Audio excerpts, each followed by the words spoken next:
is that fiscal discipline is the backbone of national progress. Mr. Speaker, there is no shortcut to responsible economic mismanagement. Mr. Speaker, there is no shortcut for responsible economic management. Never again must we allow recklessness, waste, and indiscipline to define how we handle the people's money. Right now, President Mahama has made it clear that under his watch, the integrity of our public finances will remain sacred. Mr. Speaker, confidence is returning. The Black Star is rising once more. Ghana is back, strong, stable, and full of hope. And yes, our Black Stars are heading to the World Cup. Right, Honorable Speaker, with that renewed energy and optimism, this budget is about building on the foundation we have laid, turning stability into opportunity and opportunity to prosperity. On behalf of His Excellency the President, I extend my deepest gratitude to Organized Labor, the employers' associations, and workers of Ghana who work with government to successfully agree on the national minimum wage and base pay for 2026. Ahead of this budget, reflecting our shared vision of fairness, stability, and productivity. The Speaker, the 2026 budget marks a decisive shift from recovery to transformation, from resilience to productivity, and from stability to jobs. The Speaker, over the next year and beyond, government will focus on 3 priorities to reset for growth, jobs, and transformation. Speaker, the first will be consolidating the macroeconomic stability. The second will be accelerating economic transformation and job creation. And finally, strengthening security and social sector for inclusive growth. Right, Honorable Speaker, our vision is clear. A Ghana that produces more than it consumes. A Ghana that exports value-added goods, not just raw materials.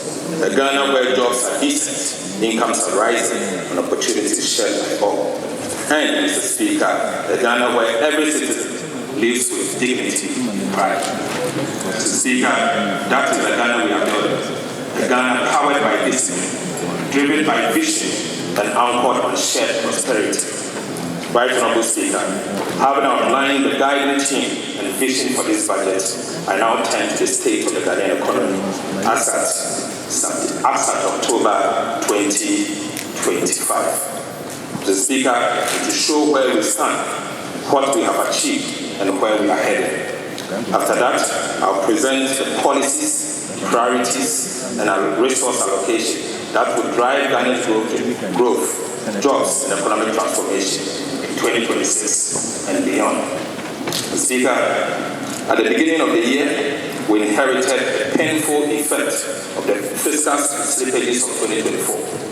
Pressures that weigh heavily on households and businesses and public finances. The Speaker, confidence was fragile, inflation remained elevated, the exchange rate was unstable, and the public debt was elevated. Yet, through visionary leadership, fiscal discipline, and policy consistency, the tide has finally turned.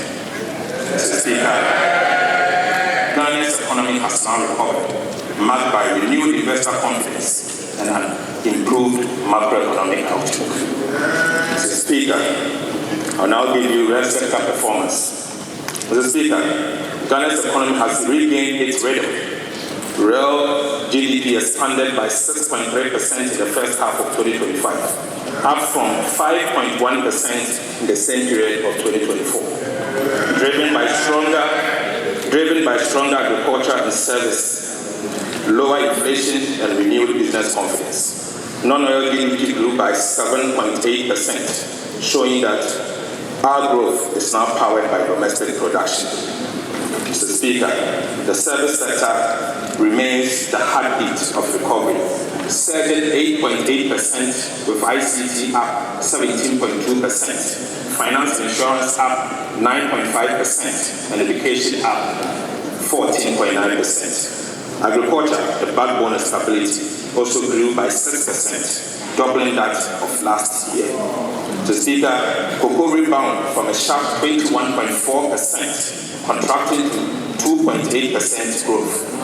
Mr. Speaker, thanks to the targeted farm support support and smarter policies.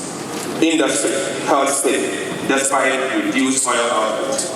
Manufacturing rose 6.3% and construction 4.0%, reflecting reliable energy and revived infrastructure projects. On the demand side, Right Honorable Speaker, household consumption grew by 8.2%, reflecting stronger household confidence. Government spending also slowed to 3.7%, proving fiscal discipline. The Speaker, exports grew 11.5%, led by gold, cocoa, and non-traditional exports. This is the growth that creates jobs, lifts incomes, and builds lasting stability. The Speaker, I now take you to price development. Right Honorable Speaker, inflation has fallen faster than anyone imagined, from 23.8% in December 2024 to 8% by October 2025. Ghana is back to a single-digit inflation. This was not by sheer luck. It is the outcome of disciplined fiscal policy, steady monetary management, stable exchange rates, and strong domestic production. Together, these have restored confidence, stabilized the city, and eased the pressure on families and businesses. Food inflation reduced from 27.8% to 9.5%. Prices of everyday food such as tomatoes, garden eggs, okra, and fish are finally falling. Mr. Speaker, non-food inflation also dropped from 20.3% to 6.9%, supported by steady fuel prices and lower import costs. Right Honorable Speaker, this progress proves that sound policies brings real relief. Sound policies brings real relief. Mr. Speaker, both imported and local price pressures are now contained.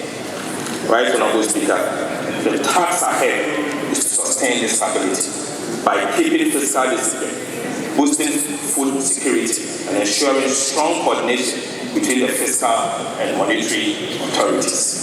The Speaker, I now take you to fiscal performance. The Speaker, 2025 marked one of Ghana's strongest fiscal turnaround in decades.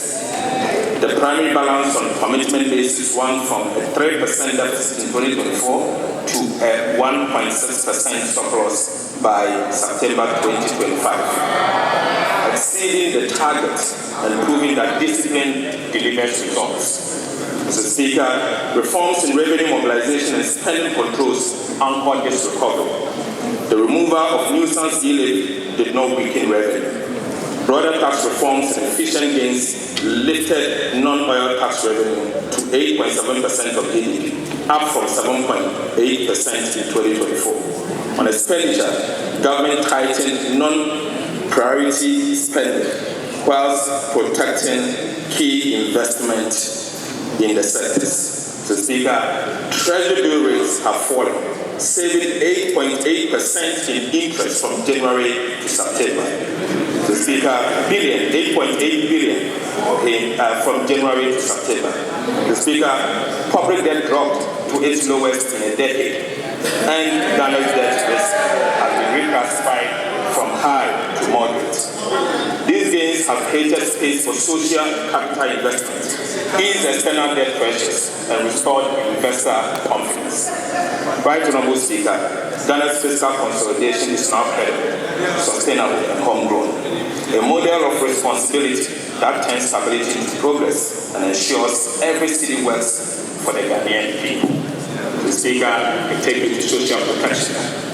Right Honorable Speaker, even as we pursue fiscal consolidation, government protected and expanded social spending to cushion vulnerable households. Allocations to social protection programs increased to 0.9% of GDP, up from 0.6% in 2024.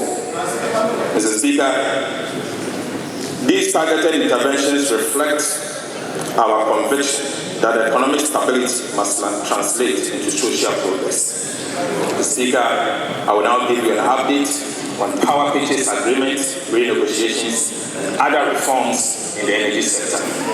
Right Honorable Speaker, when this administration took office, Ghana's energy sector was saddled with about $1.4 billion United States dollars in debt to independent power producers.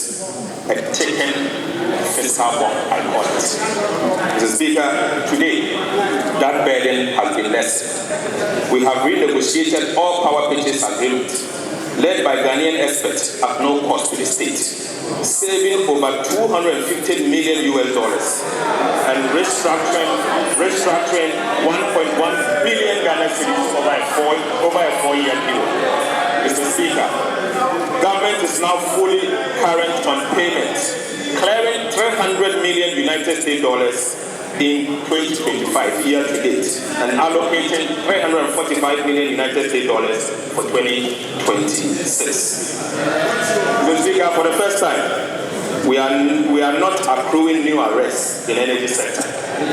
Solar tariffs projects like BXC and Mineji have dropped from 18 to 6.5 cents per kilowatt hour, cutting costs and expanding access. Speaker, this was achieved as part of the renegotiation. Speaker, the Electricity Company of Ghana revenues has risen almost 90% from 900 million to 1.7 billion Ghana cedis per month. Thanks to better enforcement of the cash water flow mechanism. The Speaker, I repeat, ECG's revenue has improved by almost 90% per month, from 900 Ghana cedis per month to 1.7 billion Ghana cedis per calendar month. Mr. Speaker, I'll now give you an update on the audit of arrears and payables. Mr. Speaker, upon assuming office, government was confronted with outstanding arrears and payables totaling 68.8 billion Ghana cedis, comprising 50.5 billion in unpaid invoices and interim payment certificate (IPCs) and 18.3 billion in outstanding bank transfer advice (BTs). To Speaker, in fulfillment of our pledge to protect the public purse and ensure value for money, we commissioned the Auditor General, working directly with PwC and EY, to conduct an independent validation of these arrests and commitments. Mr. Speaker, as I informed this August House during the media review of the 2025 budget, this special audit covered all verified arrests and commitments as at end December 2024. The objective was to establish the legitimacy of the claims, identify irregularities, and address the fiscal risk arising from the accumulation of these arrests and outstanding commitments. Mr. Speaker, the audit, Mr. Speaker, the exercise has now been completed, and the Auditor General is finalizing his report for submission to Parliament. But Mr. Speaker, the findings are troubling and very damning. Mr. Speaker, out of the 68.8 billion, Mr. Speaker, I will give headline numbers whilst we wait for the Auditor General to submit the report next week. Mr. Speaker, out of the 68.8 billion payable submitted for audit, 47.8 billion cedis was validated. Mr. Speaker, an additional 8.6 billion Ghana cedis remains under review, pending further validation due to inadequate documentation, missing third-party confirmation, and lack of supporting documents. Mr. Speaker, these yet to be validated claims may be legitimate, but further evidence will be required before they can be recognized. The Right Honourable Speaker, about 10.4 billion Ghana cedis in claims were rejected. Mr. Speaker, due to duplications, recycled IPCs, inflated invoices, falsified stores receipt, falsified stores receipt advice, and instances of no work but demanding money. Right Honourable Speaker, out of the rejected amount, about 1 billion Ghana cedis, comprising BTs, bank transfer advices, that had already been processed by the Ministry of Finance and were ready for payment by the Controlling Accountant General and Bank of Ghana, were rejected. The Speaker, without this audit, These claims would have been paid, underscoring the importance of vigilance and verification. Mr. Speaker, about 2 billion Ghana cedis was also reclassified from claims to BTs. Right Honorable Speaker, the report is ready and it will be submitted. The details may be discussed by this House. Mr. Speaker, this audit has not only saved the nation billions in potential losses, but also restored accountability, strengthen expenditure controls, and reaffirm this government's unwavering commitment to fiscal discipline and transparency. Mr. Speaker, we have identified an abuse in the use of import declaration forms, IDFs. Mr. Speaker, I'll give you the update. Right Honorable Speaker, our investigation into Ghana's import system exposed a staggering abuse of import declaration forms, a tool meant to support legitimate trade, but now hijacked for illicit transfers tax evasion. Mr. Speaker, between April 2020 and August 2025, over 525,000 transactions amounting to an equivalent of $83 billion were processed through imports. Mr. Speaker, surprisingly, these amount of $83 billion were transferred from Ghana in the name of imports. But surprisingly, Mr. Speaker, only 10,440 of these transactions were linked to actual imports. Mr. Speaker, an equivalent of $31 billion in transactions were transferred abroad with non-goods imported into the country. Mr. Speaker, this leaks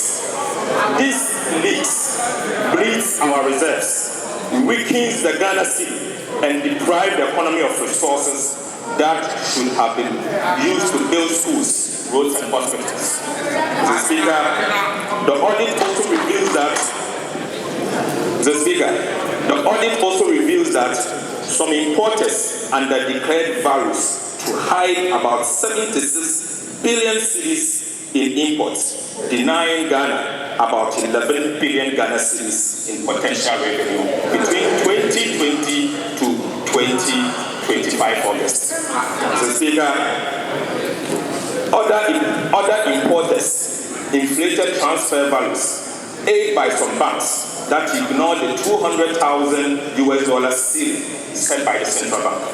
Over 17,700 IDF applications broke these limits, channeling an equivalent of about $20 billion in unverified transactions out of Ghana. Right Honorable Speaker, this was not a loophole. Mr. Speaker, I repeat, this was not a loophole. It was an organized system for exploitation. In fact, an organized crime. Mr. Speaker, persons and institutions behind these activities are being referred to the Attorney General, Economic and Organized Crime Office, the FIC, and CID for investigation. Mr. Speaker, also, the Ghana Revenue Authority will establish a special recovery unit to reclaim all this lost revenue between the two. Right Honorable Speaker, government has since acted decisively. An interagency committee will now audit all imported related transfers going forward. The Bank of Ghana will also match every forex transfer with verified import data. The Speaker, we are drawing a hard line. Every dollar leaving Ghana must deliver real value for the people of Ghana. Mr. Speaker, Ghana's public debt is firmly on downward path. Mr. Speaker, by October 2025, total debt has fallen from 726.7 billion Ghana cedis, or 61.8% of GDP in 2024, to 630.2 billion Ghana cedis, equivalent of 45% of GDP. Mr. Speaker, marking one of the sharpest declines in our history. Mr. Speaker, for the first time in over a decade, we have recorded a negative rate of debt accumulation from a positive 19.1% in 2024 to a negative 13.3% in 2025. Mr. Speaker, this turnaround reflects fiscal discipline, prudent borrowing, and stronger city, showing that Ghana's reforms are being measured, Mr. Speaker, and they are showing results. At home, domestic debt market has rebounded.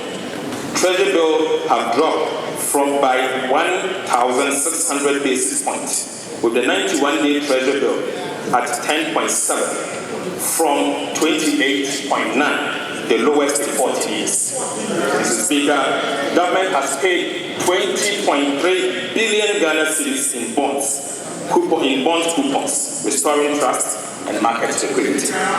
Mr. Speaker, Eurobond prices are up by 17%. Yield down by 300 basis points, and investor confidence is back.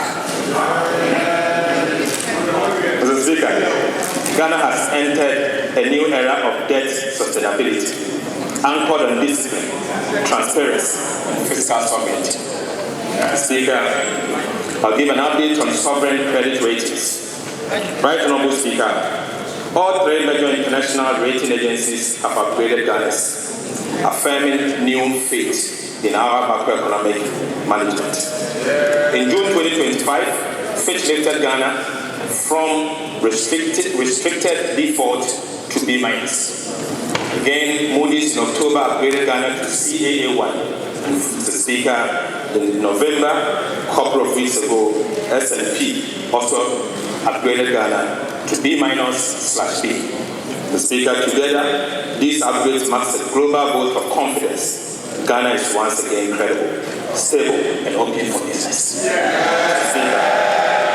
Mr. Speaker, I take you to monetary and financial sector performance. Right, Honorable Speaker, monetary policy in 2025 stayed tight but effective, thanks to prudent management by the central bank and the governor. Mr. Speaker, the Bank of Ghana cut broad money growth to 16.6% and base money to 4.5%, sterilizing 55 billion Ghana cedis to stabilize the city and lock in the lowest inflation in 4 years. Right, Honorable Speaker, Ghana's external sector remained strong in 2025. The current account surplus rose to 3.2% of GDP from 2%. Driven by robust gold and cocoa exports, higher remittance, and strict import management. The Speaker, a $2.1 billion United States trade surplus and growth in non-traditional exports showed a more diversified economy. The Ghana cedi appreciated against the US dollar from 16.35 Ghana cedi to the US dollar in November 2024 to 10 cedi 92 pesos as at 10th November 2025. Speaker, this represents a rare appreciation of 35%, reflecting sound fiscal and monetary policy management. Right, Honorable Speaker, this stability lowered debt costs and eased inflation. Gold and cocoa powered the recovery. Gold earnings rose 68% to $11.2 billion United States dollars. Speaker, cocoa rose 170% to $2.47 billion United States dollars. Palm oil dipped to $1.83 billion. Right, Honorable Speaker, Ghana's rising export firms reserves, and a stable city confirms one thing, that Ghana's recovery is real, disciplined, and indeed lasting. Mr. Speaker, take you to sectorial performance. Right, Honorable Speaker, the story of Ghana's economic recovery in 2025 is best told through the work of our ministries, departments, and agencies. Across every sector, from agriculture and industry to governance, infrastructure and human development, performance in 2025 reflects disciplined execution and innovation. The Speaker, our task now is to sustain this momentum. We will boost productivity in agriculture and industry, accelerate infrastructure delivery, and strengthen governance and skills development. Sector ministers will present their outlook in detail, but the message is clear. Ghana is rebounding with purpose and rising with promise. Mr. Speaker, the 2026 medium-term policy objectives and targets is what I'm now going to present. Right, Honorable Speaker, as we enter 2026, our mission is clear: to turn the hard-won stability of 2025 into shared prosperity. Speaker, the sacrifices made by Ghanaians over the past year have restored hope and confidence in our economy. Inflation is down, the city is stronger, and growth has regained momentum. Speaker, our fiscal strategy will match discipline with compassion. Our key fiscal policy priorities for 2026 are as follows. First will be to maintain fiscal discipline by sustaining the primary surplus of 1.5% of GDP on commitment basis. Speaker, the second is to mobilize domestic resources through continuous implementation of our medium-term revenue strategy. Speaker, will promote value for money and rationalize spending, ensuring that every city delivers value for citizens while eliminating leakages and inefficiency. And finally, Mr. Speaker, protect priority social spending in education, health and social protection, to shield the poor and sustain human capital development, and drive growth, keep inflation low, the city strong and confidence high, and that will be our monetary and exchange rate strategy. Mr. Speaker, the Bank of Ghana will stay data-driven and cautious, holding inflation within the targeted band of 8 ±2 and easing policy when safe. Speaker, Central Bank is doing a good job. Right, Honorable Speaker, to advance our medium-term macroeconomic goal of stability, resilience and shared prosperity, government has set bold but achievable macroeconomic targets for 2026 fiscal year and the medium term. Mr. Speaker, over the medium term, from 2026 to 2028, real GDP is set to rise steadily, averaging about 4.9% at the minimum. Non-oil GDP is programmed to grow around 5% at the minimum. Mr. Speaker, inflation will stay within 8 ±2% targeted band, reflecting a firm grip on price stability. Mr. Speaker, the fiscal balance will remain strong, with the primary surplus of 1.5% of GDP from 2026 onwards. And right, Honorable Speaker, gross international reserves are expected to provide at least 3 months of import cover over the medium term. Right, Honorable Speaker, for the year 2026, we will achieve the following at the minimum: real GDP growth of at least 4.8%, driven by continued expansion in infrastructure and service sectors, agriculture as well. Non-oil GDP, Mr. Speaker, at least 4.9%. End-year inflation for next year will be at least 8% ±2. The Speaker, primary surplus of 1.5% of GDP on commitment basis in line with our fiscal responsibility framework to sustain discipline and debt sustainability. Gross international reserves of not less than 3 months of import cover, covering a strong external sector and a strong defense for the Ghana city. Mr. Speaker, Ghana's fiscal strategy over the medium term is to lock in stability and turn it into lasting growth. From 2026, government will sustain a primary surplus of at least 1.5% of GDP on commitment basis each year, anchoring fiscal discipline and debt sustainability. Mr. Speaker, revenue and grants are projected to rise from 16.4% of GDP in 2025 to 16.9% in 2026, reaching 17% by 2029, driven by stronger tax administration. Right, Honorable Speaker, our focus is on expanding the tax net, not overburdening existing taxpayers. Mr. Speaker, expenditure growth will remain disciplined, rising modestly from 15% of GDP in 2025 to 15.4% in 2026. As a result, the fiscal deficit will narrow sharply from 2.8% of GDP in 2025 to 2% in 2026 and 2.1% by 2029. Mr. Speaker, in 2026, government will target a primary surplus of 1.5% of GDP, consistent with our fiscal angle.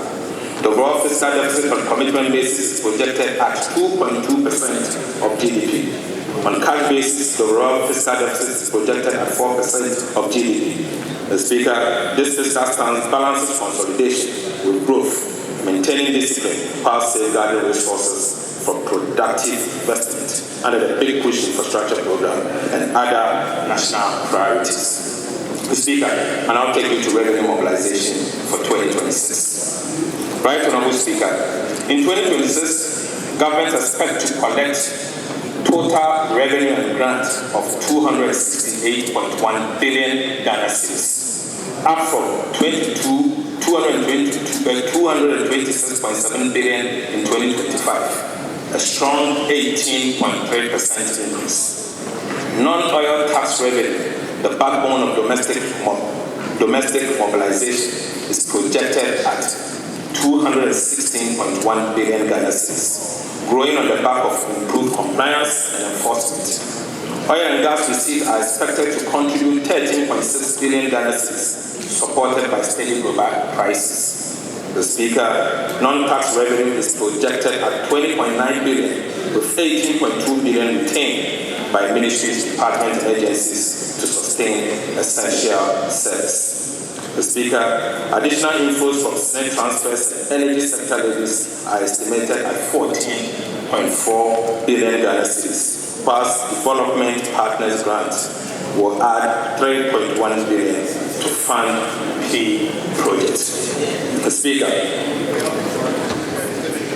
total expenditure on commitment basis for 2026 is projected at 302.6.5 billion Ghana cedis, equivalent to 18.9% of GDP, up from 251.7 billion Ghana cedis in 2025. Primary expenditure stands at 244.7 billion, or 15.3% of GDP, reflecting targeted spending that drives growth and delivers value.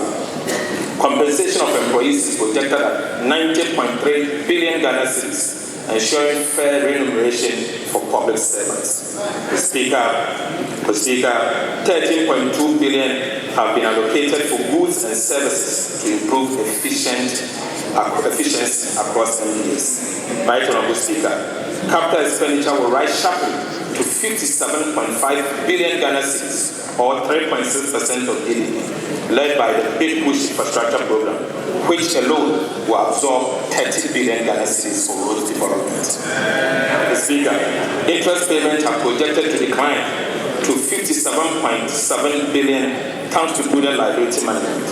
The Speaker, grants to statutory funds, energy payments, and other essential transfers totals 63.6 billion Ghana cedis, whilst ESLA and IPP commitments are estimated at 19.7 billion Ghana cedis. Overall, the 2026 appropriation stands at about 357.1 billion Ghana cedis. The Speaker, this is a bold yet responsible budget designed to sustain stability, build infrastructure, and improve the lives of every Ghanaian. The Speaker, I now take you to budget balances and finance. Right Honourable Speaker, the overall fiscal balance on commitment basis is projected at a deficit of 34.4 billion, equivalent to 2.2% of GDP. The corresponding primary balance records a surplus of 23.3 billion Ghana cedis, representing 1.5% of our GDP. The Speaker, on cash basis, overall deficit is projected at 64.2 billion Ghana cedis, equivalent to 4% of GDP. The cash deficit of 64.2 billion will be financed from balanced mix of foreign and domestic borrowing sources. The Speaker, foreign finance is projected as a net repayment of 6.6 billion, or 0.4% of GDP. This includes expected disbursement from the IMF and the World Bank. The Speaker, domestic financing will amount to 71 billion Ghana cedis and will be sourced from long and short-term government securities. The Speaker, the strategy will support domestic market development and ensure their sustainability, as well as maintaining financial sector stability. Right Honorable Speaker, Ghana's 2025-2028 debt management strategy marks a decisive shift to responsible borrowing. With 93.5% of total debt restructured, 20.3 billion in domestic bonds, 13.1 billion in Eurobond, and 5.2 billion in bilateral loans. Mr. Speaker, Ghana is firmly on a sustained path. Mr. Speaker, the strategy focuses on cutting refinancing risk, reducing costs, deepening local markets, and boosting transparency. Has revived the bond market, building liquidity buffers, and relies mainly on concessional financing from the IMF, World Bank, and bilateral partners. The Speaker, benchmarks including short-term debt below 15%, treasury bills, and 20% of domestic debt and foreign debt capped at 70%. Mr. Speaker, I now take you to the meat. Mr. Speaker, I now take you to the meat. The fiscal policy measures, structural reforms, and key policy initiatives. Right Honorable Speaker, the choices we made in 2025 have restored macroeconomic stability, built trust in our fiscal institutions, and rekindled the hope of our country. The task before us now is to turn that stability into sustained progress and to make growth felt in every home, every community, and every enterprise. The Speaker, the 2026 budget represents the next phase of our national renewal, a practical, forward-looking plan to consolidate the gains, accelerate transformation, and secure prosperity for all Ghanaians. It is the next chapter in building the Ghana we want, a nation that works around the clock, creates opportunities for all, and protect the dignity and dreams of every citizen. Right Honorable Speaker, permit me to reaffirm government 3 key priorities for 2026. First, consolidation of macroeconomic stability. Second, we will accelerate economic transformation and job creation. And finally, we will strengthen the security and social sectors for inclusive growth. Mr. Speaker, this budget builds on the stability of 2025 and channels it into action that delivers more jobs, better infrastructure, stronger industries, and better public service. Mr. Speaker, the budget moves Ghana from recovery to transformation and from promises to progress. Right Honorable Speaker, let me now outline the core policy measures, structural reforms, and key policy initiatives that will drive this transformation. Each one designed to deliver tangible results, reduce the cost of living, empower businesses, and create decent jobs. First are the fiscal policy measures and structural reforms. Mr. Speaker, government remains steadfast in the commitment to restore and sustain fiscal stability as the foundation for inclusive growth.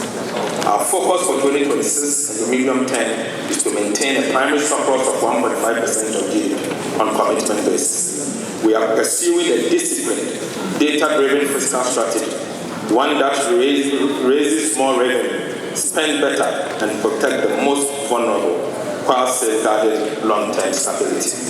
Mr. Speaker, to achieve our fiscal target for 2026 and the medium term, government will implement a comprehensive set of revenue, expenditure, and structural measures underpinned by transparency and accountability. The Speaker, on the revenue side, government will deepen domestic resource mobilization through the implementation of the medium-term revenue strategy. In addition, government will undertake comprehensive VAT reforms. Will also tighten enforcement of tax arrests and exemptions, ensuring that all eligible entities pay their fair share.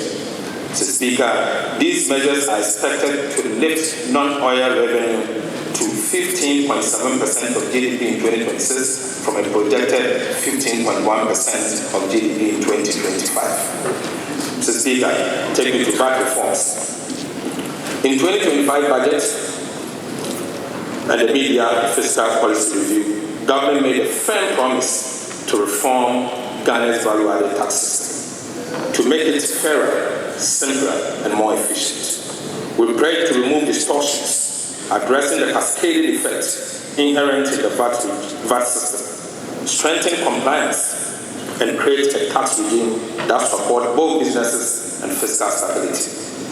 These distortions have negatively impacted overall welfare, increased the deadweight loss in the economy, and significantly reduced VAT compliance. Today, Mr. Speaker, I'm proud to report to this House that we have finally delivered on that promise. Mr. Speaker, after months of detailed analysis and broad consultations with stakeholders, we have completed the design of modernized VAT system fit for Ghana's economic transformation agenda. Mr. Speaker, government is therefore submitting to this House today and for approval, Mr. Speaker, a bold package of VAT reforms that will make our tax system more equitable, transparent, and business-friendly. Right, Honorable Speaker, the new VAT reforms will do the following. We will abolish the COVID-19 health recovery levy. We will abolish the decoupling of Get Fund and National Health Insurance levies from the VAT tax base. So, Speaker, we will abolish VAT on recognizance and prospecting of minerals. So, Speaker, we will reduce the effective VAT rate from 21.9% to 20%. So, Speaker, we will raise the VAT registration threshold from 200,000 to 750,000. So, Speaker, we will extend VAT zero rating on the supply of local manufacturing textiles to 2028. For emphasis, we promise to abolish the COVID-19 levy. With the support of this House, Mr. Speaker, I'm proud to say that I'm happy to announce that today, COVID-19 levy is accordingly abolished. Mr. Speaker, by abolishing the COVID-19 levy, government is putting 3.7 billion Ghana cedis in the pockets of individuals and businesses in 2026.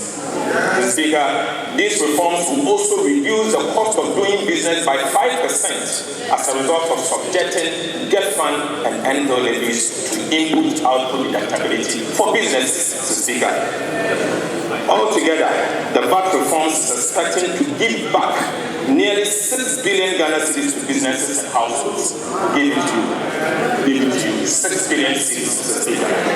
Right, Honorable Speaker, the VAT registration threshold has declined in real terms from 200,000 Ghana cedis in 2015 to approximately 48,000 Ghana cedis in recurring values. Mr. Speaker, this means that small and micro businesses that were exempted in 2015 from VAT registration are now compelled to register and charge VAT.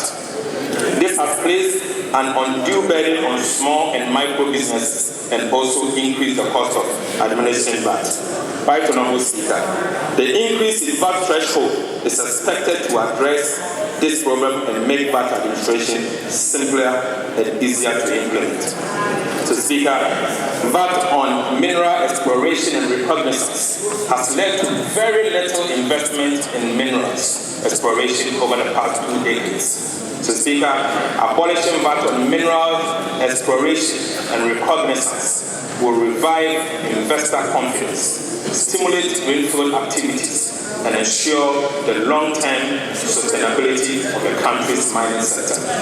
Right, Honorable Speaker, this measure will promote responsible mining and help to mitigate the hazard mineral prospecting that degrades our forests and water bodies. So, Speaker, to support the domestic textiles industry, government zero-rated a VAT on supply of local manufactured textiles, which is due to end in December 2025. Government is resolute in supporting the domestic textile industry, which has demonstrated a capability to expand when given the appropriate fiscal incentives. The Speaker, in line with this and the Ghana Textiles and Garment Policy, government has decided to extend the zero rating to end December 2028, protecting over 2,000 direct jobs. The Speaker, the VAT reforms will make Ghana a more business-friendly economy, create the opportunity for businesses and expand for expansion and to create more jobs. The Speaker, we are not only seeking to change the policy and framework around VAT, We are also deploying electronic and digital solutions to improve VAT administration. Speaker, the measures proposed will include the following: the introduction of digital solutions to tax collection system. The second is to introduce the fiscal electronic devices. The third is, Speaker, the introduction of VAT reward schemes designed to encourage general public to assist with policing VAT revenues by collecting VAT receipts for purchases they make. So, Speaker, this will allow taxpayers to use their VAT receipts to benefit from a VAT promotion and reward scheme. Right, Honourable Speaker, these reforms mark a turning point in Ghana's value-added tax administration. They will make compliance easier for businesses, strengthen revenue mobilization, and enhance credibility of our fiscal framework for 2026 and the medium term. Speaker, the Ghana Revenue Authority will roll out a comprehensive public education and awareness campaign to ensure a smooth and transparent implementation of these reforms. Mr. Speaker, it honors our pledge to lighten the load on honest taxpayers whilst building a strong, fairer foundation for national development. Right, Honourable Speaker, beyond the VAT, government will, ahead of 2027, embark on a comprehensive reform of Ghana's key tax laws, including the Income Tax Act, Excise Tax Act, and the Customs Tax Act, to align them with global best practices, promote equity and competitiveness, simplifying compliance and enhance revenue generation. The Ministry of Finance will commence these reviews in 2026, engage stakeholders and submit a draft to Parliament as part of the 2027 budget. Mr. Speaker, closing revenue leakages at the port. Right, Honourable Speaker, significant leakages at our port continue to undermine revenue mobilization. A recent audit revealed systemic weakness in classification, valuation, and cargo inspection. In 2024 alone, Ghana recorded imports valued at 204 billion Ghana cedis cost insurance and freight.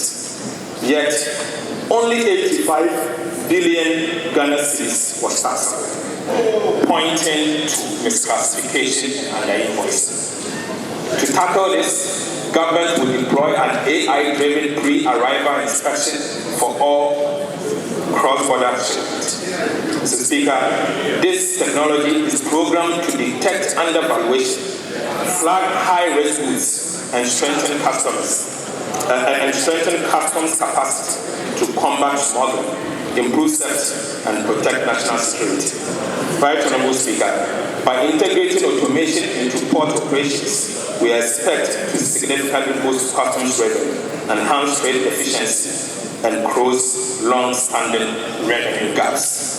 Speaker, on the expenditure front, we will continue to rationalize spending by eliminating low-value programs and streamline earmark funds, freeing space for critical priority projects such as roads, energy, agriculture, and education. Speaker, every city saved will be redirected to projects that create jobs and deliver tangible benefits for Ghanaians. Speaker, to achieve this and support the fiscal sustainability agenda, key expenditure measures for the 2026 fiscal year are as follows. The first will be that we will contain recurrent expenditures by capping non-essential expenditures such as foreign travels, workshops, and vehicle procurement, and elimination of low-impact programs. The Speaker will rationalize earmark funds, reinforce commitment authorization, continue to strengthen social protection system by safeguarding allocation to labor. The Speaker will prioritize capital investment in infrastructure, particularly in the area of Big Bush. Right, Honourable Speaker, on the structural reform side, we will pursue the following. Government will enforce sanctions under Section 96 to 98 of the Public Financial Management Act. The payroll validation exercise led by the Ministry of Finance in collaboration with the Controller and Accountant General will also be done. So Speaker, comprehensive review and audit of the budget preparation and implementation process will be undertaken. We will implement recommendations from the comprehensive arrest and commitment audit by the Auditor General, aided by EY and PwC. Right Honourable Speaker, will strengthen fiscal discipline and accountability through the operationalization of revised Fiscal Responsibility Act. Mr. Speaker, we will institutionalize quarterly expenditure reviews. Right Honourable Speaker, together, these measures will ensure that Ghana lives within its means, mobilize resources fairly, and spend efficiently. Fiscal discipline is not an end in itself. It is the bridge between stability and progress, between policy and real improvement in the lives of our people. Right Honourable Speaker, the real value of Ghana's procurement threshold has eroded over time, trapping even small projects in slow, expensive approval cycles. The Speaker, the last review was in 2016. Since then, inflation and currency depreciation have made it nearly impossible for district assemblies, for example, to deliver basic community projects efficiently. The Speaker, the government is therefore updating procurement thresholds under the Public Procurement Act to restore their values and match today's market realities. Right Honourable Speaker, years of inflation and weak oversight have drained real value from public spending. Too often, projects are overpriced, delayed, or abandoned because scrutiny comes only after money is spent. To fix this, government will establish an independent value for money office, a permanent guardian of efficiency, accountability, and fiscal integrity. Mr. Speaker, it will certify major projects before approval, monitor delivery, and evaluate results to ensure every city delivers measurable value. The office will enforce cost benchmarks, require public VFM certificates for contracts, and coordinate with the Auditor General, the Public Procurement Authority, and internal audit agency to impose penalties for waste and fraud. Right Honourable Speaker, the Value for Money Transparency Portal will publish certified projects and citizen feedback in real time. Mr. Speaker, this reform will save up to 3 billion Ghana cedis a year, cut contract inflation, and rebuild public trust. Mr. Speaker, the Value for Money Office is not just another agency. It is Ghana's watchdog for prudent spending and real results. Mr. Speaker, we will be making the following amendment. Right Honourable Speaker, Ghana's petroleum world must work harder for its people. Since 2011, our petroleum funds have earned barely 1% annually. Mr. Speaker, unfortunately, proves that parking them only in low-risk foreign securities limits value creation. To change this, government will designate additional qualifying investment instrument under the Petroleum Revenue Management Act. This will allow a portion of the petroleum fund to be invested in commercial viable domestic energy projects, such as gas and power infrastructure, that will drive industrialization and jobs whilst improving long-term returns. Mr. Speaker, this reform follows global best practices. Sovereign funds in Saudi Arabia, Nigeria, and UAE now channel savings into productivity investment that powers growth. Mr. Speaker, Ghana must do same. The new framework will maintain strict safeguards, transparency, and performance audits to ensure every dollar earned earns real value. Right Honourable Speaker, this is a mindset shift from passive savings and earnings to productive investment, from idle reserves abroad to energy that powers Ghana's future. Mr. Speaker, that is the way we are going to go.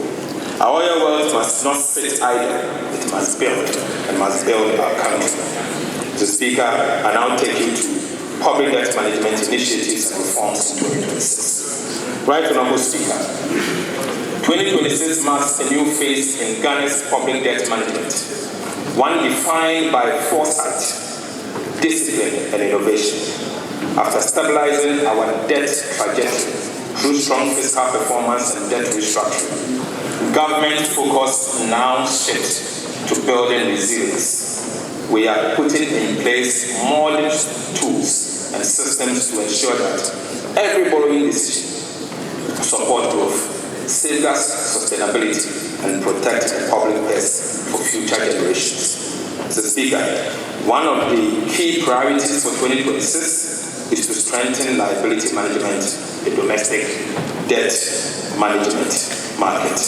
Mr. Speaker, upon expiration of domestic debt exchange program restrictions in 21st February 2026, government will re-enter the domestic debt market strategically.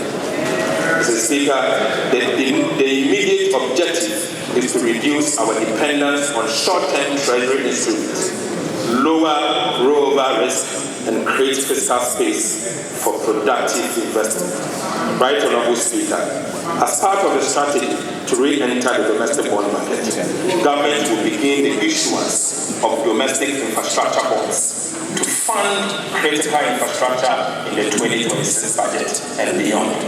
Mr. Speaker, through buybacks, targeted cash management, we will actively smoothing the rate profile, smoothing the maturing rate profile of domestic debts and lower interest costs in line with our medium-term debt management strategy. Mr. Speaker, I now take you to key policy initiatives in the 2026 budget across sectors. With the energy sector. Energy is the engine of Ghana's transformation. Our goal is to turn power from a constraint into a competitive advantage for every home, factory, and enterprise. Reliable, affordable, and sustainable energy will be the fuel that drives the 24-hour economy, powers industries, lights communities, and creates jobs. Through bold reforms, strategic investment, and smarter management, government is building an energy system that not only keeps the light on, but propels inclusive growth across every corner of our country. The Speaker, I now go to gas to power transformation. Right, Honorable Speaker, Ghana's gas to power strategy is transforming our energy future, shifting from costly light crude to cleaner, locally produced natural gas. This will cut generation costs by about 75%, strengthen energy security, and align with our climate goals. Gas production is rising fast in Ghana. The Speaker, the offshore Cape 3 Point partners, OCTP partners, have expanded capacity from 240 to 270 million standard cubic feet per day. Pearl Jubilee and 10 third partners now supply about 130 from 110 million cubic feet per day. Speaker, within 10 months, we have added more than 50 million standard cubic feet per day of gas. Right, Honorable Speaker, new agreement will add another 150 million standard cubic feet per day, ensuring reliable, affordable fuel for power generation. To process this additional gas for power generation, government is fast-tracking the Ghana Gas Processing Plant, GPP2. So, Speaker, this shift means cheaper power, cleaner energy, and a stronger self-reliant Ghana. Right, Honorable Speaker. In the medium term, a total of 150 million standard cubic feet of gas per day will be produced by our OCTP and Jubilee partners, enough to generate up to 1,200 megawatts of power, bigger than Akosoboda.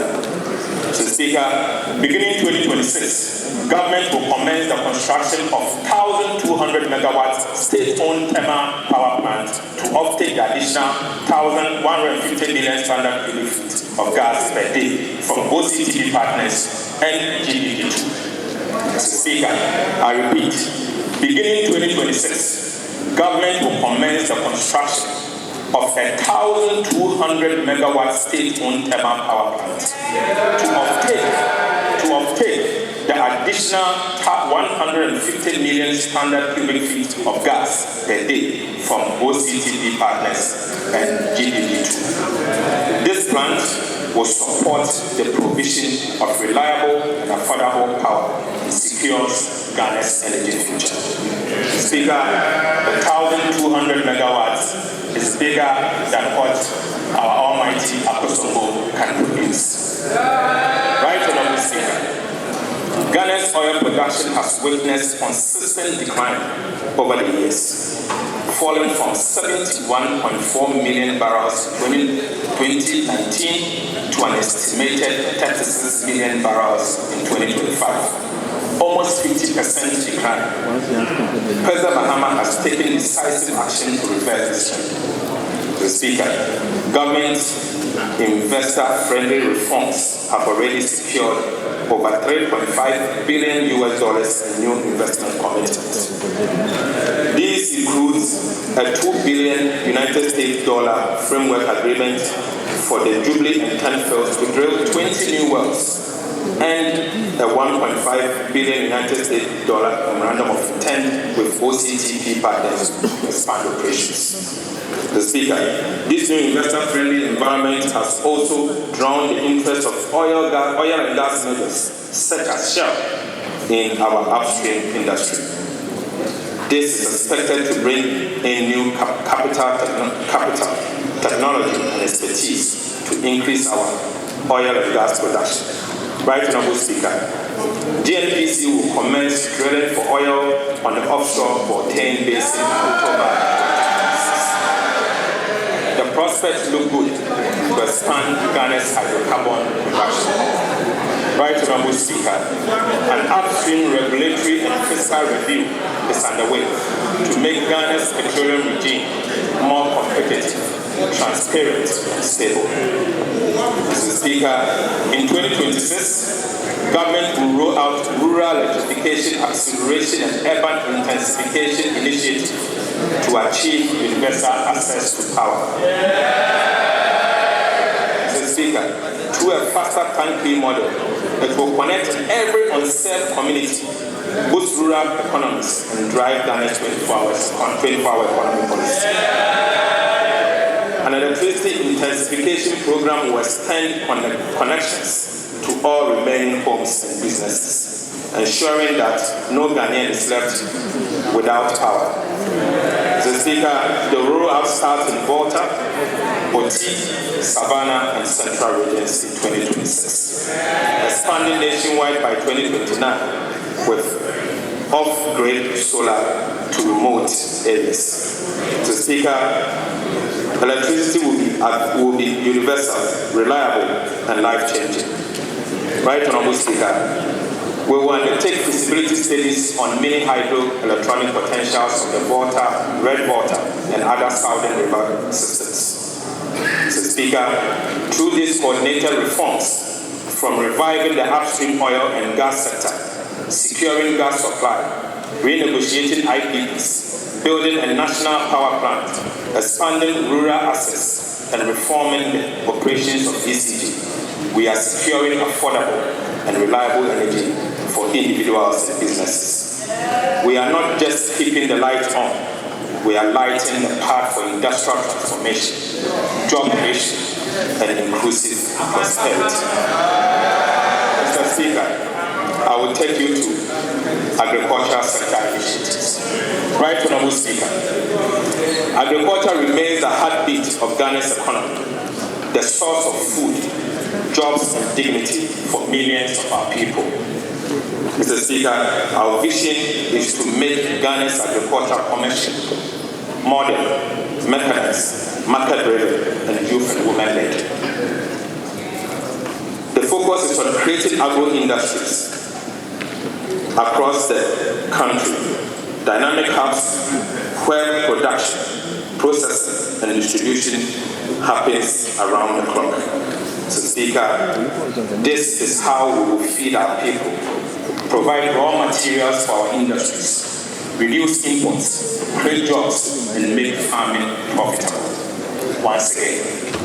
Right Honorable Speaker, in view of that, we have developed a national policy on integrated oil palm development. The Speaker, government is launching the national policy on integrated oil palm development, a bold plan to turn Ghana's red gold into a powerhouse of jobs, industry, and foreign exchange.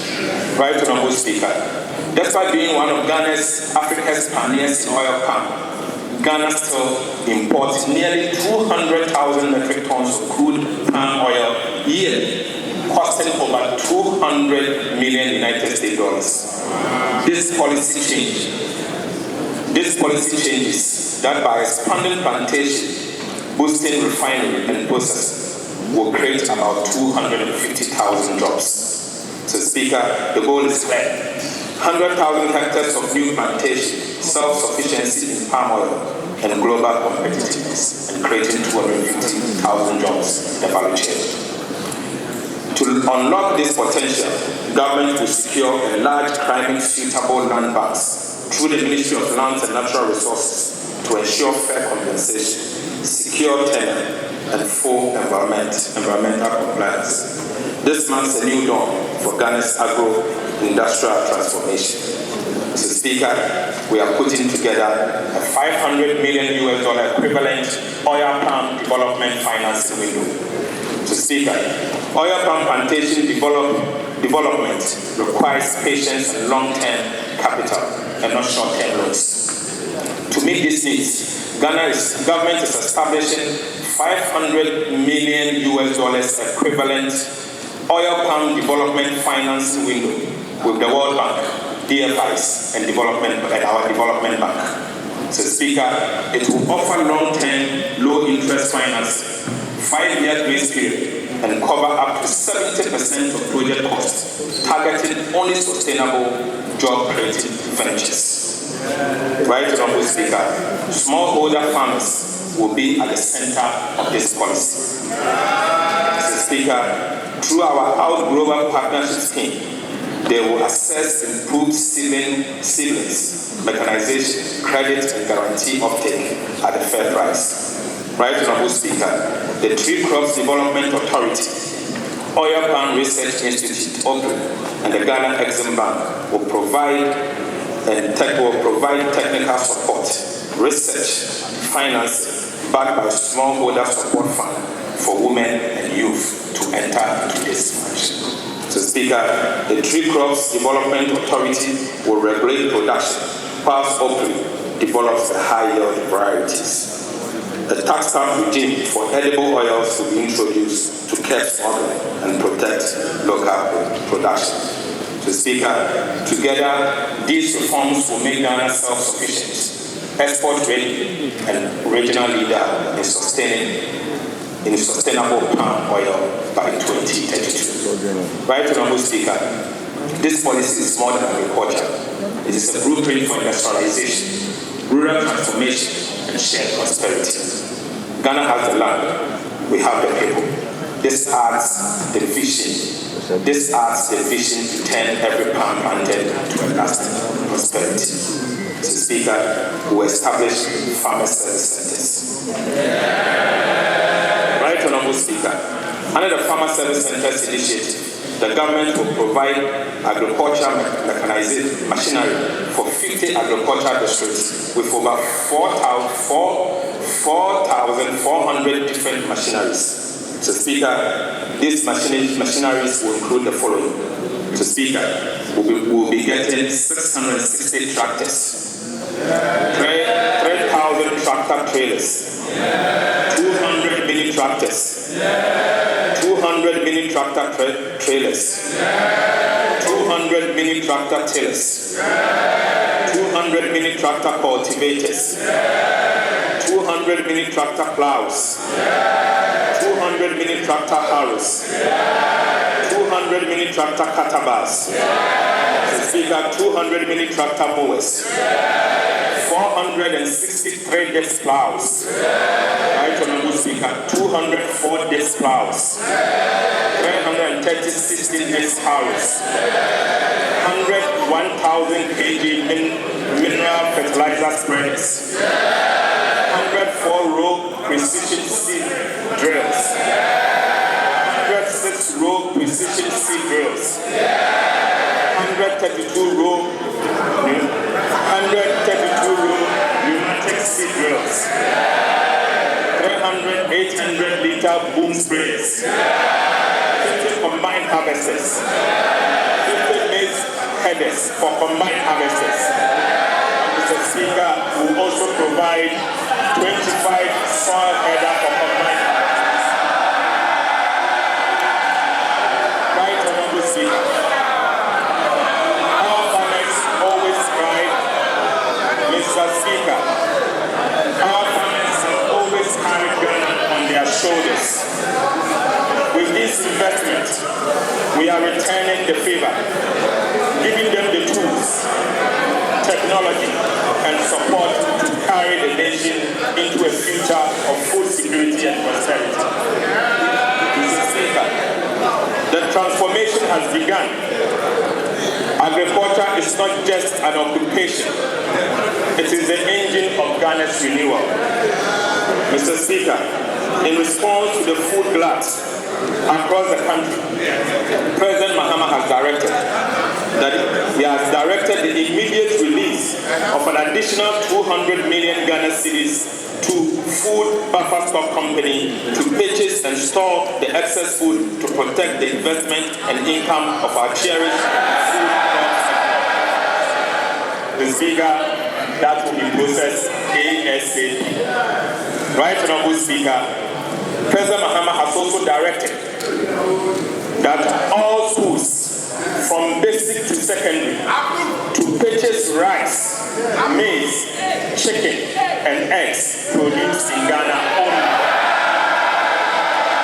Mr. Speaker, I repeat, President Mahama has also directed that all schools from basic to secondary schools to purchase rice, maize, chicken, and eggs produced in Ghana only. Right, Honorable Speaker, the Ministry of Education, the Ghana Education Trust Fund, the School Feeding Program, the Free Secondary Education Secretariat, and the National Food Buffer Stock Company are accordingly directed to ensure strict compliance without fail. Mr. Speaker, I will now take you to the Big Push Infrastructure Program. Right, Honorable Speaker. The Big Push Infrastructure Program, launched under the leadership of President Mahama, is Ghana's largest investment in modern infrastructure, valued at an equivalent of $10 billion United States dollars. It is turning fiscal stability into visible progress by building roads, bridges, ports, and logistics. Mr. Speaker, in 2025, 13.8 billion Ghana cedis was dedicated to strategic road projects across all regions, guided by economic returns, equity, and alignment with 24-hour economy. Mr. Speaker, contractors are now on site on most of the projects.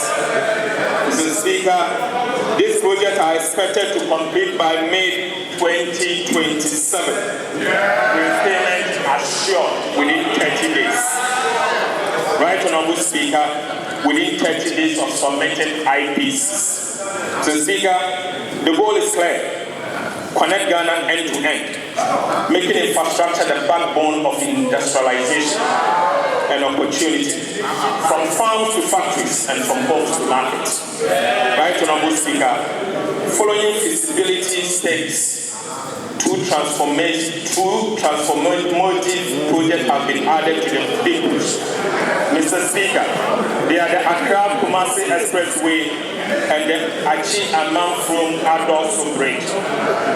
Mr. Speaker, let me now provide some details about these two iconic infrastructure projects. Right, Honorable Speaker, a flagship of the Big Push infrastructure program is Ghana's Kumasi the Accra-Kumasi Expressway project, Ghana's first modern 6-lane bi-directional Class A expressway, stretching 198.7 kilometers. The Accra-Kumasi Expressway will link the capital to the Ashanti region through the Greater Accra and Eastern region, linking the south to the north. The Accra-Kumasi Expressway, which is on a new alignment, will reduce current travel distance by 50 kilometers, from 250 kilometers to 198.7 kilometers. Mr. Speaker, the Accra-Kumasi Expressway is also expected to have travel time between Accra and Kumasi, reducing transport costs by nearly 40%. Mr. Speaker, the Accra-Kumasi Expressway project alone is expected to create over 30,000 direct and indirect jobs during construction. Right, Honorable Speaker, beyond mobility, it will stimulate industrial parks, logistic hubs, and service economies along its route, powering the 24-hour economy and strengthening Ghana's competitiveness. Mr. Speaker, the expressway will feature 8 major interchanges, each designed to ease urban congestion and improve regional connectivity. The interchanges will be located at Accra Hub, Adesu, Forson, Cassiel, Achimwada, Forson,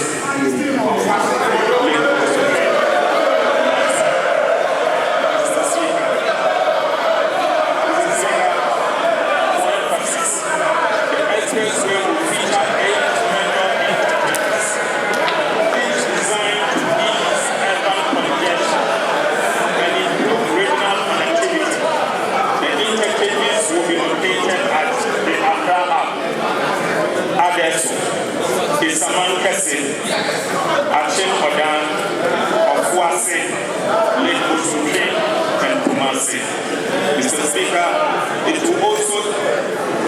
will also include very major bridges over the Biru and Prague rivers. Right, Honorable Speaker, the project will include full service areas equipped with emergency medical facilities, fire stations, maintenance and rescue centers, catering restaurants, fuel stations, electric vehicle charging stations, and parking lots. Right, Honorable Speaker, these facilities will operate 24 hours in line with our 24-hour economy program. Mr. Speaker, 2 modern 24-lane plaza, the Accra Mainline Toll Plaza and the Kumasi Mainline Toll Plaza will deploy automated systems to ensure efficient revenue collection and minimal delays. Mr. Speaker, the Accra-Kumasi Expressway will open up our dear country. Right, Honorable Speaker, the Adosu Ichiaman Phone Bridge and related road network will open up the farm base to large-scale commercial reporting. This is urgently required to unlock the agriculture and economic potential of the farm base and Mr. Speaker, government has also identified one of the major causes of food inflation to be bad roads linking food-producing enclaves to markets. Mr. Speaker, as a result, government is announcing a 3-year program to construct 1,000 kilometers of agriculture enclave roads. Right, Honorable Speaker, the Agriculture Enclave Roads Program will be implemented by the Department of Feeder Roads under the Ministry of Roads and Highways. Mr. Speaker, the roads will be carefully selected and constructed in food processing enclaves only with the support of the Ministry of Agriculture. Right, Honorable Speaker, this will ensure that food produced is transported from farm gate to market to reduce transportation costs, post-harvest losses, and enhance food security generally. Mr. Speaker, the Big Push Infrastructure Program is more than a construction drive. It is a nation-building mission. It will create thousands of jobs and empower local contractors and strengthen linkages with domestic industries in agro-processing, manufacturing, and construction. Mr. Speaker, it is about connecting opportunities, linking people and markets so that growth is not confined to few cities, but shared across the entire country. Right, Honorable Speaker, through the Big Push, we are proving that Ghana can build its way into prosperity. One road, one bridge at a time. Mr. Speaker, this is the era of infrastructure. Ghana will not only build to recover, but will build to transform. Mr. Speaker, Ghana Airport Company will also introduce an airport development fee to rehabilitate Sunyani Airport, construct a new airport at Bogatanga, build a multi-purpose car park and a connecting campus between the Terminal 2 and Terminal 3 at the Kutuka International Airport. Mr. Speaker, land and natural resources are the foundation of Ghana's wealth and future. For too long, our land system has been slow. Opaque. Our land administration system has been slow, opaque, and prone to fraud. Mr. Speaker, this is stifling investment opportunities. Government has launched a technology-led land administration reform to bring full transparency and speed land transparency and speed to land transactions. Right, Honorable Speaker, every Ghanaian will soon be able to register, verify, and transfer land online, ending the era of missing files, corruption, and disputes. Mr. Speaker, to sustain this transformation, the Land Commission, working with the Ministry of Lands and Natural Resources, will retain all its revenue to fund a technology-led national land registry. Mr. Speaker, this will integrate land, planning, and property data on one secure platform. Mr. Speaker, this will unlock access to credit, boost agricultural business, and make land a catalyst for jobs. Land will no longer be a source of conflict, but a foundation for shared prosperity. Right, Honorable Speaker, Ghana is also protecting Ghana's forests. Government is also protecting Ghana's forests, rivers, and mineral wealth. The Speaker, key water bodies and forest reserves have been declared high security zones, with 1,000 officers deployed and real-time tracking of mining equipment by Minerals Commission has been instituted. We are working with traditional leaders and communities to reclaim degraded land and restore ecosystems. The Speaker, in 2026, government will partner with private sector to reclaim 10,000 hectares using fast-growing tree species. Right, Honorable Speaker, government is positioning modern textiles and garments as a cornerstone of Ghana's industrial transformation. 3 new garment factories in Bono East, Central and Eastern region will be established to operate under the 24-hour economy. Mr. Speaker, this will create about 20,000 direct jobs and boost community livelihood through private sector partnership. To strengthen local manufacturing, export of non-ferrous scrap metals and raw rubber will be restricted under the Feed the Industry program. Mr. Speaker, to strengthen local manufacturing, export of non-ferrous scrap metals and raw rubbers will be restricted under the Feed the Industry program. This will channel raw materials to domestic processes, support component manufacturing, and build stronger value chain in metals and rubber-based industries. Right, Honorable Speaker, 7 new agro-processing plants in the northern, central, Ahafo, Bono, northeast, Bono East, and western north regions will soon be fully operational. This will process yam, fish, poultry, cashew, rice, shea, and palm kernel oil, cutting post-harvest losses, generating 70 direct jobs, 700 direct jobs, and providing reliable markets for thousands of farmers. Mr. Speaker, these initiatives mark a decisive shift from exporting raw materials to building factories, adding value, and creating jobs for our dear youth.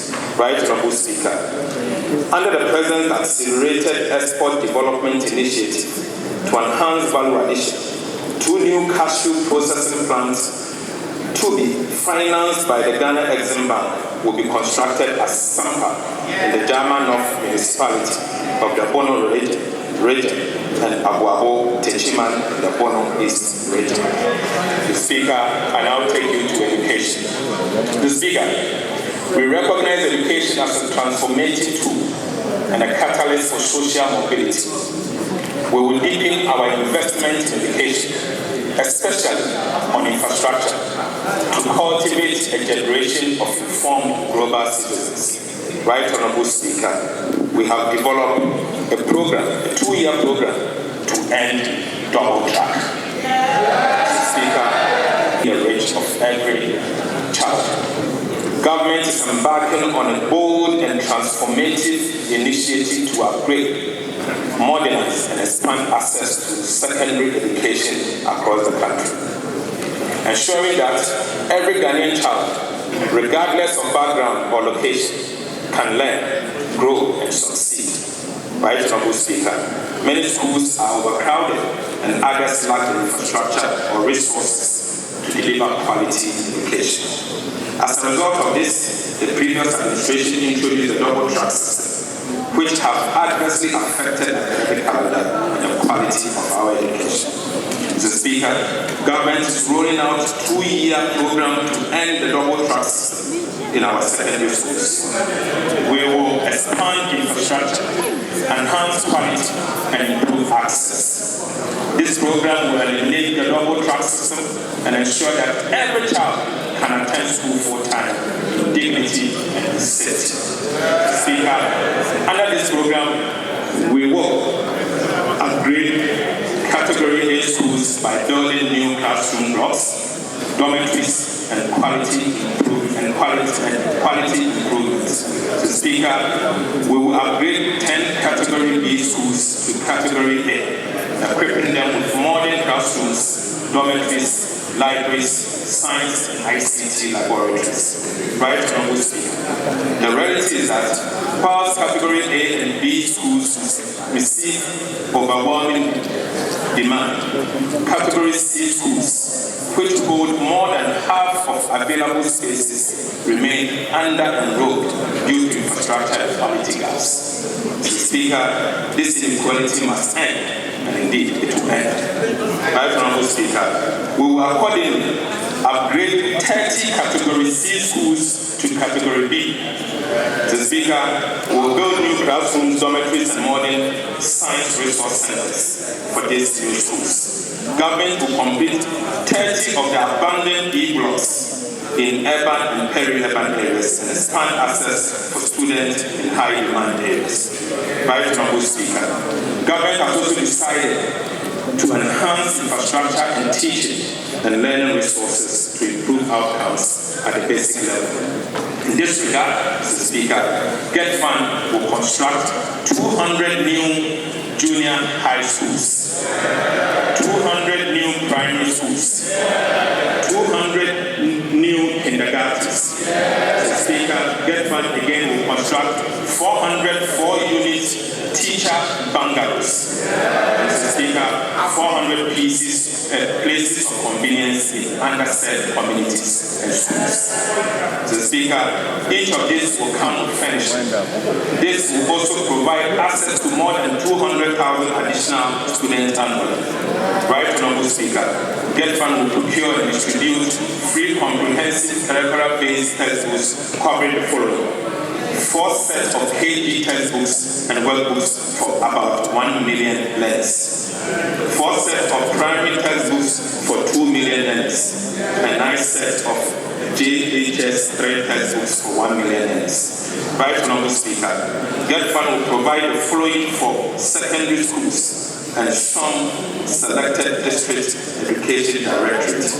Mr. Speaker, GET Fund will supply 2 million pieces of metal mono desks and chairs, 200 unit 66-seater buses, 200 double cabin pickups, and 50 saloon cars. Right Honourable Speaker, President's economic diplomacy is yielding results. During his recent visit to China and Japan, he secured about $60 million United States dollars for the construction of a science and technology university in the Savannah region at Jamaica. Speaker, and a modern market at Aflao. Speaker, I now take you to the health sector initiatives. Right Honourable Speaker, health is the heartbeat of national development, and no country can build lasting prosperity without healthy population. The 2026 budget marks a decisive step in our national journey to reset, modernize, and expand Ghana's health infrastructure. Mr. Speaker, government will begin the construction of 6 new regional hospitals for 6 newly created regions, beginning with 3 hospitals in 2026 and 2 district hospitals at Bole and Shaban. Mr. Speaker, also in 2026, government will complete 10 Agenda 111 hospitals. Mr. Speaker, in addition, we will continue the following abandoned hospital projects. Mr. Speaker, we will continue with the General Hospital, Efiam Panta Hospital in Secondary Takoradi Metropolis, Komfanoche Maternity Block, and the Ashanti Regional Hospital in Sewa. Right Honourable Speaker, this project symbolizes our commitment to restoring trust and confidence in public health care delivery.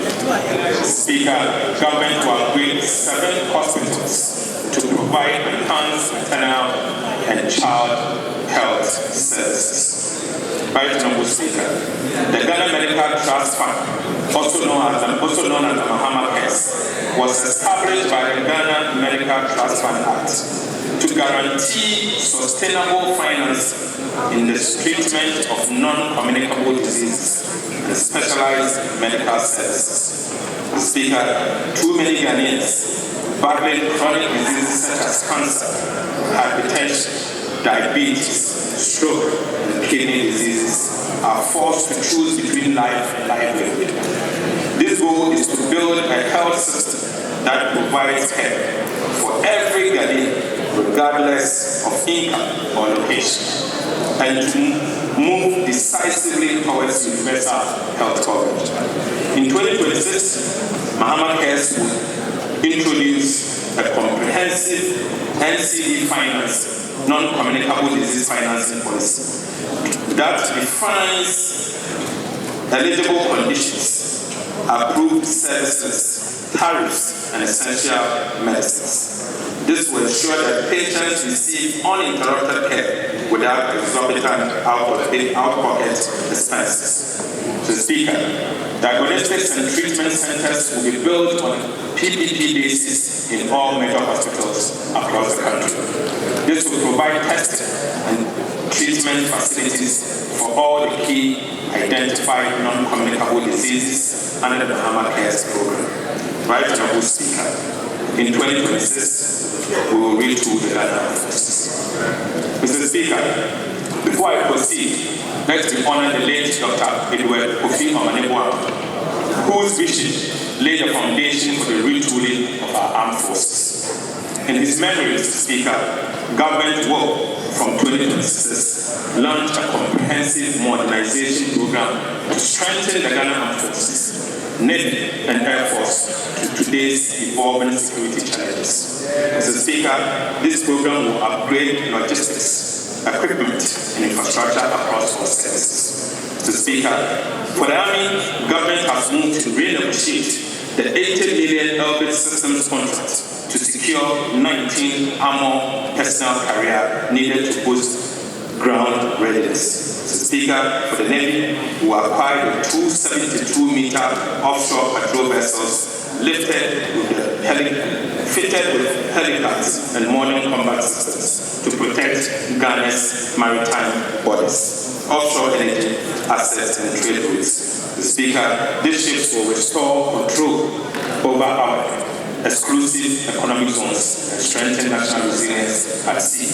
Right Honorable Speaker, for the Air Force, the procurement will begin in 2026 for 4 new helicopters and 2 aircraft to enhance air patrols and emergency response operations.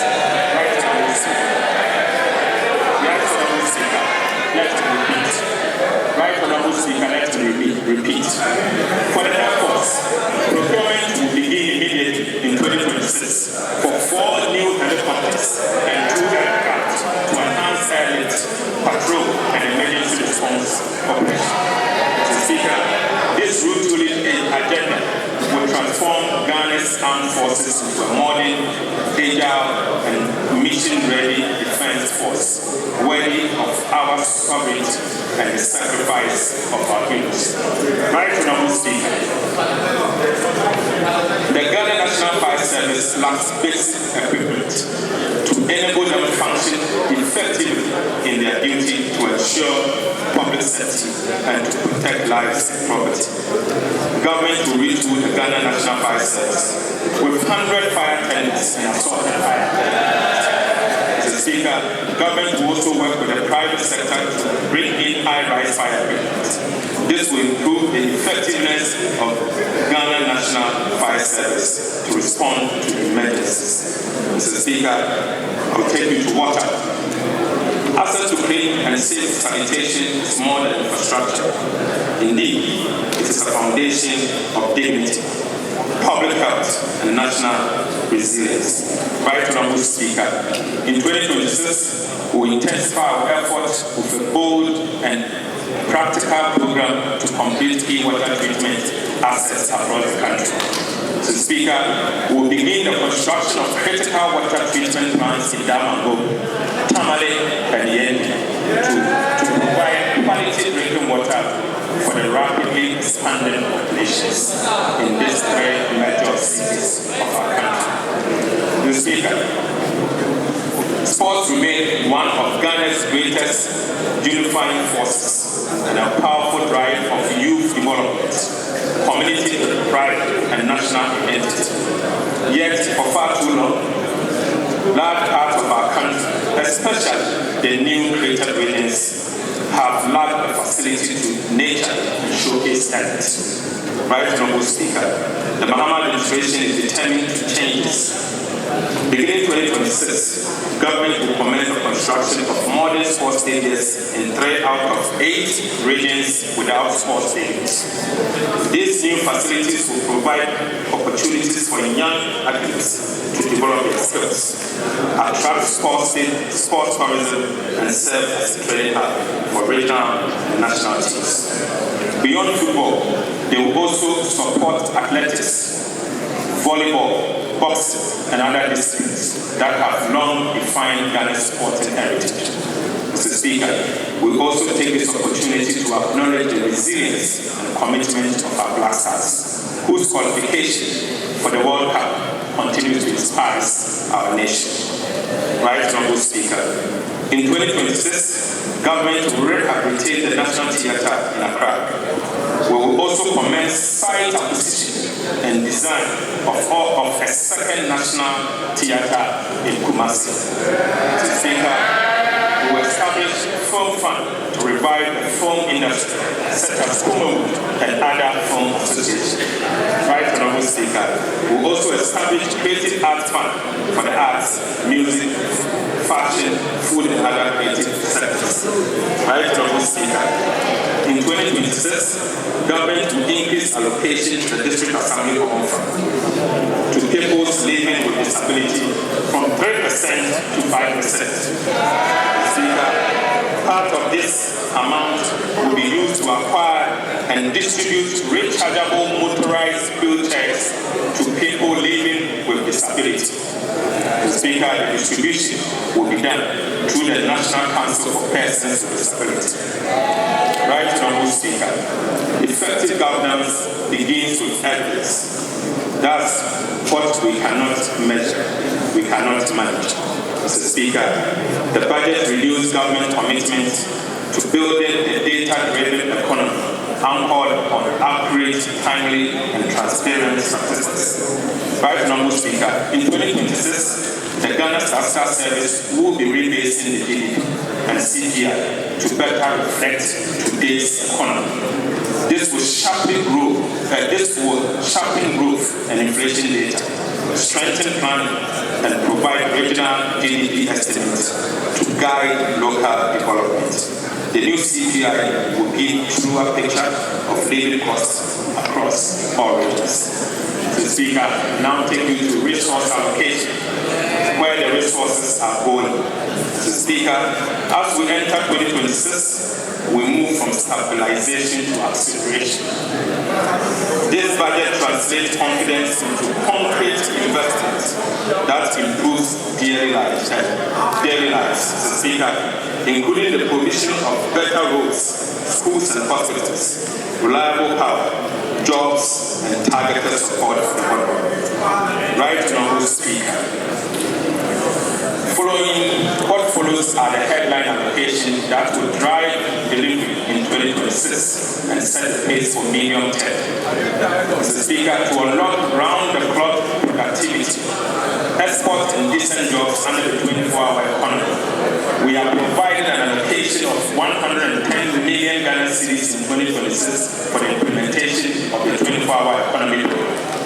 Mr. Speaker, we will be leveraging the 24-hour economy program will be leveraging with GIF and DBG and provide private capital to keep financing largely of the sovereign balance sheet. Mr. Speaker, we have allocated an amount of 2.2 billion Ghana cedis to the Ministry of Food and Agriculture. Right, Honorable Speaker, of this amount, we have allocated 245 million Ghana cedis for the Nkokon, Tinkati and Livestock program. Mr. Speaker, we have allocated another 200 million Ghana cedis to the National Food Buffer Stocks Company to purchase excess food storage. Mr. Speaker, we have allocated an amount of 6.9 billion Ghana cedis, equivalent of 500 million, for the National Policy on Integrated Oil Palm Program between 2026 and 2032. Right, Honorable Speaker, to facilitate transportation of farm produce to market and reduce food inflation, we have allocated 828 million Ghana cedis for the construction of 1,000-kilometer agricultural anchored road for 2026. Mr. Speaker, we have also allocated 690 million to commence the operationalization of the Farmers Service Center.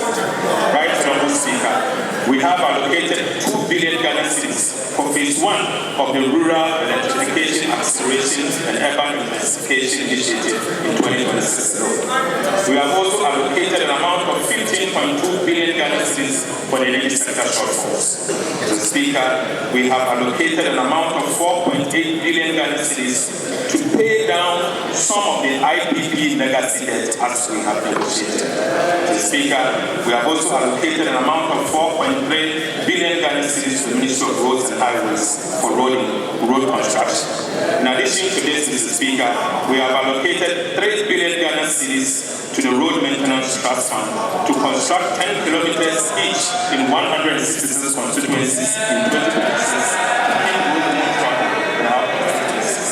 Right, Honorable Speaker, to strategically open the country, linking nations, national and regional capitals, we allocated 30 billion Ghana cedis in 2026 for the Big Push program. Mr. Speaker, we have also allocated 33.3 billion Ghana cedis to the Ministry of Education for its program and activities in 2026. Again, Mr. Speaker, aside the amount allocated to the Ministry of Education, we have also allocated 9.9 billion Ghana cedis to the Ghana Education Trust Fund. Mr. Speaker, we have provisioned an amount of 4.2 billion Ghana cedis for the free secondary education program. Mr. Speaker, to end the double track, we have allocated 1.1 billion Ghana Ghana cedis for the infrastructure programs I mentioned earlier. Mr. Speaker, again, we have allocated an amount of 537 million Ghana cedis for the no-fee stress policy. Mr. Speaker, that's not all. We have allocated 25 million Ghana cedis for free tertiary education for persons living with disabilities. Mr. Speaker, we have allocated 3 billion Ghana cedis to be able to procure 4 sets of textbooks for KG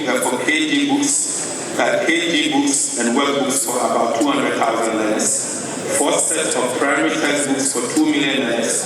9 sets of JHS grade textbooks for 500 million learners, and procurement of over 2 million pieces of metal monodesks and chairs, 200 units of 66-seater buses, and 200 double cabin pickups for the distribution to the secondary schools across the country. Right, Honorable Speaker, we have also allocated 2 billion Ghana cedis for the construction of 200 new junior high schools, 200 new primary schools, 200 kindergartens, 400 KG 4-unit teacher bungalows, and 400 places of convenience in underserved communities. Mr. Speaker, to improve learning outcomes, we have allocated 157 million Ghana cedis for capitation grants. Right, Honorable Speaker, we have allocated 1.98 billion Ghana cedis for school feeding program. We have allocated 292 million for free sanitary pads for girls. Mr. Speaker, we have also allocated 207 million for the teacher training allowance and 169 million Ghana cedis for BEC registration. Mr. Speaker, we have programmed an amount of 9 billion Ghana cedis in 2026 for national health insurance claim, essential medicine, bridging support, and free medical health care. Mr. Speaker, we have also allocated 2.3 billion Ghana cedis for the Ghana Medical Trust Fund, the Mahama Cares, to support Ghanaians battling chronic diseases such as cancer, hypertension, diabetes, stroke, and kidney diseases. Right, Honorable Speaker, we have allocated 474 million Ghana cedis for nursing training allowances. We have also allocated 600 million to construct 3 new regional hospitals. Again, Mr. Speaker, we have allocated 79 million to upgrade 7 hospitals and provide enhanced maternal and child health services. Mr. Speaker, that is not all.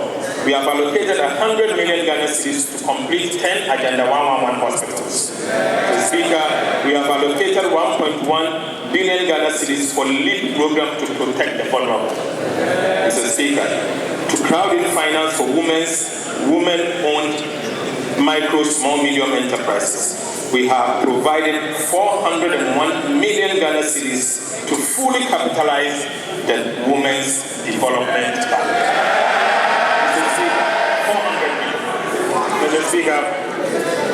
Mr. Speaker, this is the minimum capital requirement needed to establish a standard commercial bank. Mr. Speaker, to scale skills for jobs at pace, we are allocating 170 million for the National Apprenticeship Program. Right, Honorable Speaker, digital skills and SME competitiveness. We are providing 100 million for the National Coders Program and 160 million for the Humawara Program. Mr. Speaker, we have also provisioned 100 million for monthly allowances to Assembly members. Mr. Speaker, we have allocated 8.9 billion Ghana cedis for the District Assembly's Common Fund, with a minimum of 80% of releases flowing directly to the District Assemblies to execute priority projects. Right, Honorable Speaker, we are repeating the 2025 guidelines for spending the 80% in the 2026 allocation going to the District Assemblies. Mr. Speaker, we have allocated an amount of 207 million for the rebasing of GDP and CPI and related activities. Again, Mr. Speaker, we have allocated 150 million Ghana cedis for the National Anti-Illegal Mining Operations Secretariat, NIMOS, for the activities against illegal mining and forest degradation. Mr. Speaker, government has allocated an amount of 20 million Ghana cedis to the film fund as seed money to revive the film industry, such as Wood and other film associations. Mr. Speaker, we have also allocated 20 million Ghana cedis to the Creative Arts Fund as seed money for the arts, music, fashion, food, and other creative sectors. Mr. Speaker, that is not all. We have allocated 400 million Ghana cedis for the Integrated Recycling and Compost Plant Project, the ARICOPS. Mr. Speaker, an amount of 100 million Ghana cedis has also been allocated for the construction of fishing markets. Right, Honorable Speaker. Again, an amount of 50 million has been allocated for the purchases of fishing nets and outboard motors. We have also allocated 100 million Ghana cedis for the aquaculture development. Mr. Speaker, again, an amount of 500 million Ghana cedis has been allocated for district housing, including resettlement of the Akosomoda spillage victims. Mr. Speaker, an amount of 200 million Ghana cedis has also been allocated for the construction of mini stadiums in 3 regions. Mr. Speaker, again, an amount of 150 million has been allocated for the procurement of fire tenders and assorted fire equipment. And finally, Mr. Speaker, an amount of 150 million Ghana cedis has been allocated for the Black Stars to participate in the World Cup. Right, Honorable Speaker. Right, Honorable Speaker. The 2026 budget statement and economic policy of government is specifically designed to create up to 800,000 new jobs. Mr. Speaker, I repeat, the 2026 budget statement and economic policy of government is specifically designed to create up to 800,000 new jobs. The 63 billion road contracts under the big push awarded so far will generate an estimated 490,000 new jobs. Mr. Speaker, this estimation is consistent with the World Bank metrics on job creation from road infrastructure or road investment. Mr. Speaker, the 3 new garment factories will create over 20,000 direct jobs. 7 agro-processing plants will employ about 700 people directly and thousands more through supply chain. Mr. Speaker, national policy on integrated oil palm development will create 250,000 jobs across the value chain. Mr. Speaker, the farmer service centers will generate thousands in machinery operations, maintenance and logistics. Right, Honorable Speaker, these investments are not isolated. They are part of an integrated national effort to turn stability into jobs and growth. Right, Honorable Speaker, government is putting real capital behind the private sector, which is the engine of jobs and growth. In this regard, we have capitalized the National Investment Bank and will capitalize the ADB and CDG with 1 billion Ghana cedis before the year ends this year. Mr. Speaker, the 400 million Ghana cedis allocated to the Women's Development Bank will deliver affordable financing to small businesses and enterprises, such as Lavisi Ada, Prince Layobo, and Caroline Sphere, who I met during my engagement at the Takwad Market Circle and the Kotokraba Market. Mr. Speaker, in agriculture, 1.7 billion Ghana cedis is being invested in roads, processing zones, and value chains, value additions. Mr. Speaker, directly where jobs are created and livelihood are improved. Mr. Speaker, the new VAT and income tax reforms will cut businesses, will reduce business costs by 6% and free funds for expansion and job creation. Right, Honorable Speaker, we are building an economy where businesses can grow and employ more. Inflation is down, the city is stable, and the interest rates have fallen sharply. Mr. Speaker, together with reliable energy, fiscal discipline, and policy predictability, These measures are restoring confidence and drawing private investment back into the economy.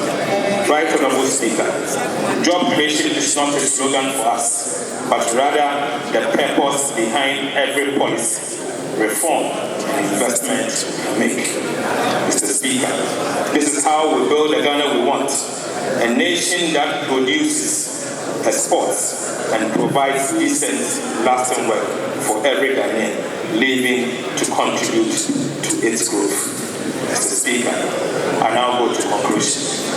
Right, Honorable Speaker, the 2026 budget statement and economic policy. As I conclude, Mr. Speaker, let us take a moment to appreciate how far Ghana has come in just 10 months. Mr. Speaker, the Mahama administration assumed office on the 7th of January 2025. We inherited an economy crippled by high debt, fiscal recklessness, high inflation, fast depreciating currency, low investor confidence, dwindling foreign direct investment flows, massive uncontrolled corruption that has become endemic, draining public resources and suffocating growth. Mr. Speaker, we also inherited high energy insecurity, high unemployment, and unbearable hardship for almost every Ghanaian household. Right, Honorable Speaker, Ghana was indeed at the bottom of the abyss, a nation in distress with its economy bleeding and its people weary, yet yearning for a government with the courage to turn this around. Mr. Speaker, through decisive leadership, bold reforms and resilience of the Ghanaian people, we began to turn the tide. Mr. Speaker, the result speaks for itself.